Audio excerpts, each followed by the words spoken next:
Scientist कौन कौन से हैं, 10 में से अगर सीरीज देखेंगे इंटरनेट में या कहीं पढ़ने के लिए मिल जाएगा, तो उसमें से सबसे पहले शाह का नाम मिलेगा। 1923 में भौतिकी विभाग की स्थापना उन्होंने किया था। उस समय इस देश में कल कारखाने नहीं होते थे, मशीनें बनी बनाई नहीं मिलती थी, तो उन्होंने ये वर्कशॉप बनाया था, ये विभाग बनाया था। उस विभाग में कोई भी उपकरण जैसे लेंस है आपके पास, मिरर है, दर्पण है, या आपके पास हो सकता है वर्नियर कैलिपर हो, स्क्रू गेज हो, जो पढ़ते हैं आप, वो सब यहीं बनाने पड़ते थे, यहीं बनाए जाते थे। 1923 से ये वर्कशॉप, ये कार्यशाला चल रही है। इसमें ITI का डिप्लोमा भी दिया जाता है, जो लोग इसको पार्ट टाइम पढ़ करके इसमें बहुत सी चीज़ें शुरू की। और भूतपूर्व मंत्री डॉक्टर नरेंद्र कुमार सिंह गौर साहब इसके इंचार्ज रहे हैं यहाँ पर, या बहुत से और लोग यहाँ जुड़े रहे हैं। इसमें से अभी आपको बताया जाएगा। तो 1923 से में स्थापित ये एक ऐसा हमारा वर्कशॉप है जिसमें आप कुछ भी सोचते हैं कि बनाना है। आजकल तो बाज़ार में बनी बनाई चीज़ें मिल रही हैं, बहुत से आपका मन होता है कि ऐसे नहीं ऐसे बना लें। बहुत से लोग खाना पकाना शायद जानते होंगे या अच्छा सा खाना खाते हैं, फिर भी नई चीज़ें, किसी नई दुकान में नई तरह का खाना मिलता है, कुछ लोग नई तरीके से खाने को बना लेते हैं। जैसे ज़्यादातर पहले चीज़ें थी वो हम फ्राई करके बनाते थे, तेल में पकाते थे। बहुत सी चीज़ें पानी में पकाते हैं, आज बहुत सी चीज़ें भून करके पकाते हैं। ये तमाम 3-4 मेथड हैं खाना पकाने के। अभी ये तरीका बदल गया है आपको।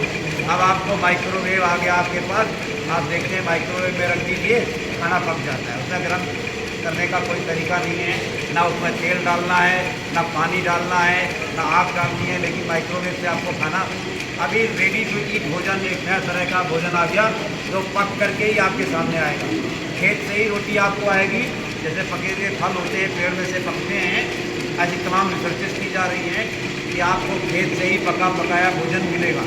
जो लोग गाँव से जुड़े हुए हैं वो लोग देखते होंगे गांव में बहुत से मशीनें आपके खेत में जा रही हैं और वहीं से अन्न की कुटाई पिटाई करके यहाँ तक कि वो आपको आटा पैदा करके भी दे देते हैं।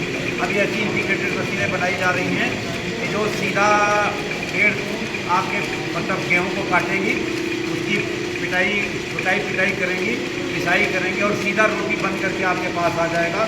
तमाम कंपनियां हैं जिनका नाम मिराज जैसे पराठे, तमाम चीज़ें बनी बनाई रसगुल्ले आपको मिलने लगे हैं। तो एक दुनिया में तमाम कारबाजी होने की वजह से एक बड़ी सी दुनिया है जिसका नाम है रेडी टू ईट भोजन। ऐसा भोजन जो आप पका पकाया हो, जो कि सब लोग खाना पकाना नहीं चाहते, खासतौर से लड़कियाँ कि हमको कुछ पढ़ना है, खाना नहीं बनाएंगे। अभी तक सारी स्पेशलिटी इन्हीं की थी, यानी सभी लोग खाना खाते थे या पकाते थे या अच्छा पका के खिलाते थे।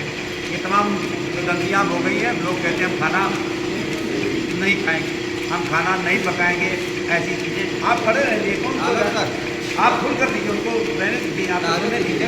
छोटे बच्चे हैं, मैं ऐसी भाषा बोलूँगा जो उनको सबको समझ में आएगी। आप ध्यान रखिए, आपको कोई चिंता करने की जरूरत नहीं। मैं कोई गणित नहीं बोलने वाला, इनमें से जिनको गणित पूछना मेरे से पूछना, मैं चलता फिरता कंप्यूटर हूँ, आप चिंता मत करिए। अच्छा, मैं देश में भी होम मिनिस्टर का भी सेक्रेटरी रह चुका, इसलिए बिल्कुल परेशान मत होइए।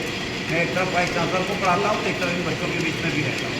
तो आपको ये तमाम चीज़ें अच्छी हो सकता है लगती हो सकता है किसी को खाना पकाना अच्छा न लगता हो, लेकिन सबका एक साइंस है, सबका एक विज्ञान है।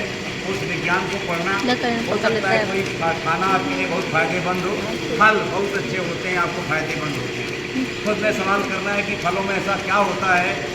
अगर आप विज्ञान के विद्यार्थी हैं सभी लोग, तो उसमें आपने देखा होगा विज्ञान में तत्व बहुत मौजूद होते हैं। तत्व जिनको कहते हैं, एलिमेंट जिनको कहते हैं, कंपाउंड जिनको यौगिक कहते हैं।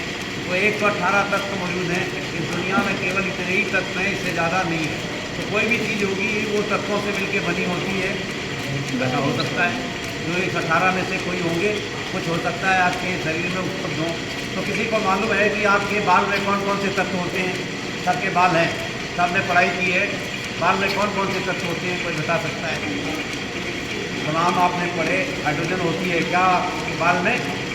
तमाम चीज़ें आपने पढ़ी ना इसको, आपने हाइड्रोजन पढ़ी, हाइड्रोजन के बाद हीलियम पढ़ी, लिथियम पढ़ा। तो बाल में कौन कौन से तत्व होते हैं? तो सबसे जानना ये जरूरी है कि कोई फल है उसमें कौन कौन से एलिमेंट या तत्व होते हैं। हो सकता है कि 2 फल हम खाते हों, दोनों में अलग अलग चीज़ें होती हों। हम लौकिक को खाते हैं, हम नेनुआ की सब्ज़ी खाते हैं, हम आलू की सब्ज़ी खाते हैं। क्या कभी हमने सोचा कि आलू के अंदर कौन कौन से तत्व होते हैं? अगर ये जान लें तो देखिए, आलू विषय है कृषि का, लेकिन ये केमिस्ट्री भी है, और इसको पता लगाने का तरीका फिजिक्स में है या भौतिक विज्ञान कहलाता है। तो आपको याद होगा शायद कि न्यूटन ने एक सेब गिरते देखा और गुरुत्वाकर्षण का नियम निकाल दिया।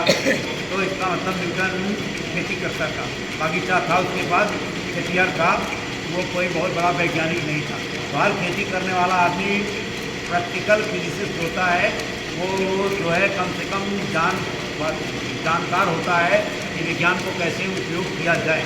हो सकता है सैद्धांतिक तौर पर न जानता हो। तो आज के समय में जो दुनिया को ज़रूरत है कि आप विज्ञान जानते हैं कि नहीं जानते हैं, उस आम आदमी के लिए क्या कर रहे हैं, ये बहुत ज़रूरी है।